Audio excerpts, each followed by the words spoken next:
speech is a remarkable one with quite a story to tell. A remarkable one with quite a story to tell. Very remarkable.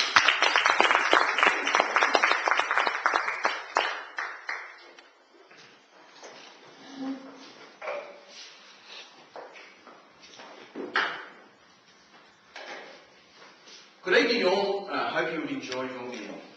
Those that had the chicken, I hope you enjoyed the drumsticks and pies. Those that had the beef, I hope you appreciated the mint sauce brulee.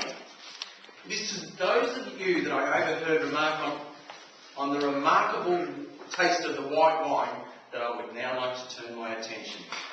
You, my friends, have enjoyed what is undoubtedly the most remarkable wine ever known to mankind. I ask you please, if you would, please read closely on the label the bottles before you. Read it very carefully and consider what you have there before you. Please note the vintage is 2045. You have been enjoying this meal with a wine from the future. I especially brought it back to you here tonight. The grapes from this wine were grown 32 years ago from now. Ladies and gentlemen, I have travelled in time. As it is an after-dinner speech, I won't be attempting to boggle your minds with the physics of how I did it, but rather I'm just going to outline some of the highlights I have seen. In the future, our minds become so overloaded with information that it is expected, in fact it becomes Toastmasters law, that a 5 to 7 minute speech is read from notes, rather than committed to memory. For futuristic authenticity only, I will be carrying on this practice. Each of you will have specific areas of the future that you would like explained. Don't worry, I will cover each and one of these areas. Let's start with the music for the future. I was lucky enough to see the Rolling Stones, oh my goodness, I can't believe we're still alive tour, in the summer of 2007. They were the headline act here in Melbourne and performed to capacity crowds at the Kevin Sheedy Stadium. John Farnham, of course, comes back again in 2018, 2022 and 2030. His encore was a strong point as he brought the house down with his reworking of Sadie the Cleaning Robot. Overseas we see that Elvis, Michael Jackson and John Lennon, through the aid of a great deal of state-of-the-art science, good luck and good media hype combine to have a worldwide smash hit that is not downloaded, rather it is implanted directly into your auditory nerves. It goes by the title, Imagine Billie Jean Was a Hound Dog. It's indeed a great hit. This is fairly staggering to comprehend, I know, but my friends, the revelations of what lies ahead, I promise, will only get more fantastic. As I sip through my glass, I ask you to please enjoy an after-dinner mint as my story of the future continues. For those interested in sport, I believe my futuristic findings will surprise you the most. The Essendon drug scandal that we first heard of at the start of the year 2013 was not finally resolved until 2020. To say it was long and drawn out would be an understatement. Despite continual denial of using anti-obesity drugs, authorities were forced to take action when the combined weight of the 5-in-a-row premiership team was estimated to be no more than 92 kilos. The Olympics continue to prosper and continue to appeal to the youth of the future. Candy Crush, long-worded texting and speed graffiti are now all entrenched in the Olympic ethos. Australia are pretty good at these sports too. We can't get enough of watching them on TV, and the Games of 2024 attracted television rights to the value of $1.6 trillion.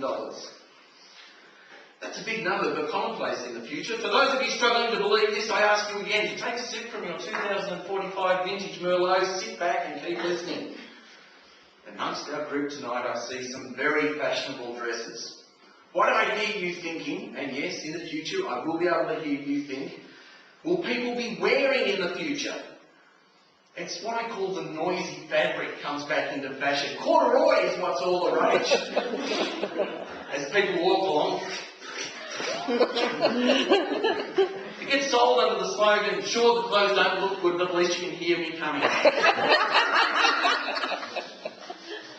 Clothes become both unisex and interchangeable, depending on the season. A long trouser simply zips into place over your short for the colder months.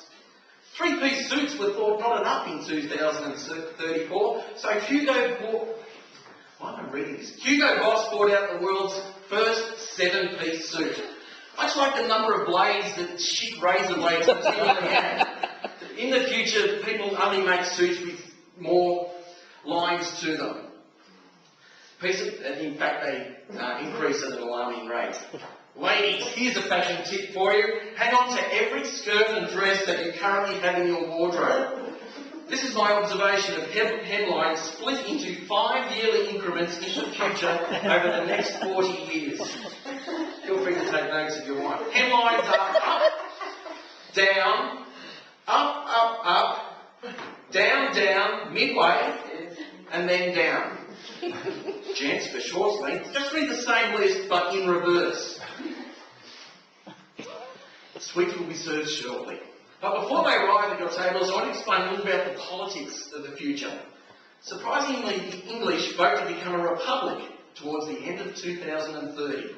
Australia, however, hangs on to the monarchy, and King Harry, yes, King Harry, how he ends up as king is a whole new story, and his wife, Queen Kim Kardashian, moved out here to Australia to take up residence in Rudd House.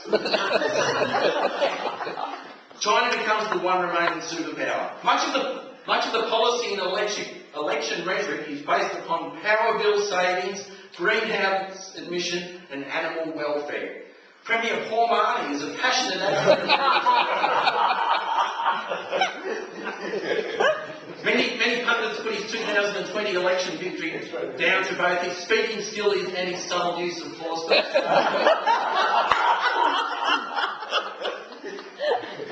What do we do in the future to relax? Well, we go back to old school pastimes. Walking, quoits, Monopoly, and again, I Spy become firm favourites. Cluedo, that old whodunit board game, gets a 2042 makeover, using for their quaint names, professions and rooms. I must admit it took some getting used to when I guessed that it was iTunes developer Zach with the laser gun in the cinema room. A few stats and few numbers and figures for you. The average wage of 2045 is $1.2 million. The average house in outer suburban Meaton is $6.8 million, much to the detriment of local farmers. Milk still costs $1 a litre.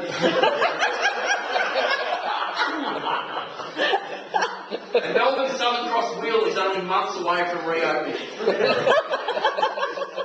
I could go on and on with observations from the future, but I fear your apple strudel that is now being dished out by the waiters may go cold. Best I finish up and remind you that I will be available for book signings out in the foyer shortly. Ladies and gentlemen, thank you for allowing me to speak to you after dinner here tonight. I'll leave you with this poetic thought as a tease for what lies ahead of both me and you. I've been to the future, it's amazing, and the good news is that you all do last. What's left for me to do now but travel to the past? Good night.